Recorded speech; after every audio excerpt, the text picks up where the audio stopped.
একটা সিন্ডিকেট চক্র, পুরনো দিনের সিন্ডিকেট চক্র আবারও সক্রিয় হইয়া সরকারি আইন এবং সিটি কর্পোরেশন আইন ভঙ্গ করে তারা দোকান বানাচ্ছে। রাজধানীর গুলিস্তানের ফুলবাড়িয়া মার্কেট 2 এর অবৈধ দোকান এবং বেজমেন্টের 911টি দোকান উচ্ছেদ করেছিল ঢাকা দক্ষিণ সিটি কর্পোরেশন ডিএসসিসি। এ নিয়ে সাবেক মেয়র সাইদ খোকন ও ব্যারিস্টার ফজলে নূর তাপসের মধ্যে দ্বন্দ্ব দেখা দেয়। পরে তাপসের সময়ে তার লোকজন নকশাবিহীন 210টি অবৈধ দোকান নির্মাণ করে। গত বছরের 5 আগস্ট গণঅভ্যুত্থানের পর তাদের সাম্রাজ্য বন্ধ হলেও থেমে নেই অসাধু চক্রের অবৈধ কর্মকাণ্ড।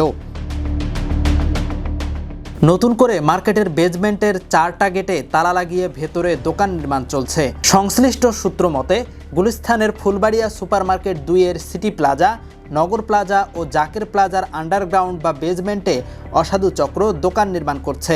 জাকের প্লাজার সি ব্লক আন্ডারগ্রাউন্ডের 4টা গেটে শাটার লাগিয়ে ভেতরে দোকান নির্মাণ করা হয়েছে। আর নগর প্লাজা, সিটি প্লাজা বেজমেন্টের শাটার লাগিয়ে রাতের অন্ধকারে ইট বালু নিয়ে এসে এই 3 মার্কেটে কাজ শুরু হচ্ছে। নগর প্লাজা মার্কেটের ব্যবসায়িক কমিটিকে না জানিয়ে এই চক্র অবৈধ পন্থায় দোকান নির্মাণ করছে। অবৈধভাবে আদালতের দোহাই দিয়ে সিটি কর্পোরেশনের অনুমোদনবিহীন মার্কেট তৈরি করে কোটি কোটি টাকা হাতিয়ে নেওয়ার চক্রান্ত করছে এই অসাধু চক্র। অভিযোগ উঠেছে এসব কাজে সহযোগী হিসেবে রয়েছে জাকের মার্কেটের তাজুল ইসলাম, মোহাম্মদ হানিফ, রহিম ও মালেক। এছাড়া নগর প্লাজায় আছে সাবেক আওয়ামী লীগ নেতা বাকির ইব্রাহিম, মান্নান সহ আরও অনেকে। এদের মূল মাস্টারমাইন্ড জাকের মার্কেট সমিতির সাবেক সাধারণ সম্পাদক ফিরোজ আহমেদ।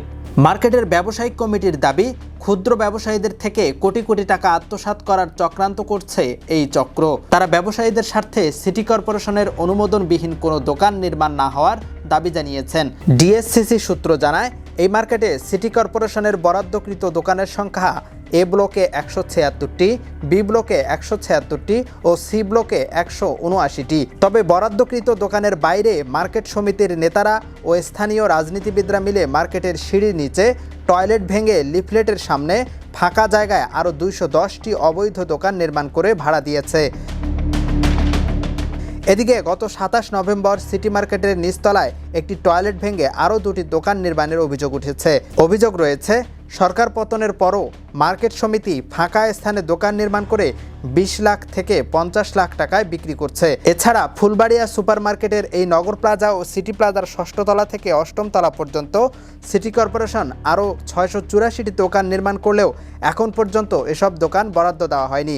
তবে এই চক্রটি এসব দোকানের তালা ভেঙে ভাড়া দিয়েছে বলে অভিযোগ উঠেছে। আন্ডারগ্রাউন্ডের যে দোকানগুলো ভেঙে দিয়েছিল সেই দোকানগুলোকে পুনরায় আবার ব্যবসায়ীদেরকে হেনস্থা করার জন্য এখানে দোকান বানানোর পায়তারা চলতেছে। আমরা মার্কেট কমিটির পক্ষ থেকে ব্যবসায়ীবৃন্দকে বলবো, আপনারা এই অবৈধ কাজে কোনো টাকা পয়সা লেনদেন করবেন না এবং এখানে দোকান বানানোর চেষ্টা যারা করে তাদের সাথে থাকবেন না। আন্ডারগ্রাউন্ড মার্কেট যারা ভাঙছে তখন তারা কোনো কথাই বলে নাই। এখন নতুন করে ফেসিবেদ যারা করতে চাইতেছে তাদেরকে আবার বিভ্রান্তির মধ্যে পালাবে। তবে আমি বলবো, সিটি কর্পোরেশন যদি অনুমতি দেয় তাহলে আপনারা করেন, আর সিটি কর্পোরেশন যদি অনুমতি না দেয় তাহলে আপনারা এই মার্কেটের জন্য টাকা পয়সা দিবেন না। দিলে আপনারা ক্ষতিগ্রস্ত হবেন, আবার গুড়ি গুড়ি ভাঙবে, আবার আপনারা ক্ষতিগ্রস্ত হবে। একটা সিন্ডিকেট চক্র, পুরনো দিনের সিন্ডিকেট চক্র আবারও সক্রিয় হইয়া সরকারি আইন এবং সিটি কর্পোরেশন আইন ভঙ্গ করে তারা দোকান বানাচ্ছে। এই দোকান বানানোর সাথে মার্কেটে আমরা যারা পরিচালনা কমিটি আছি 5 তারিখের পরে আমরা কোনোভাবে এর পক্ষে আর নাই এবং জড়িত নয়। দেশের নাম্বার 1 ট্রেডিং অ্যাপ নিফটি ফার্স্টে পাচ্ছেন ট্রেডিং এর সব সুবিধা, dual exchange access, company analysis, portfolio তৈরি করা সহ আরও অনেক ইউনিক ফিচারের সাথে ট্রেড করতে ডাউনলোড করুন এক্ষুনি।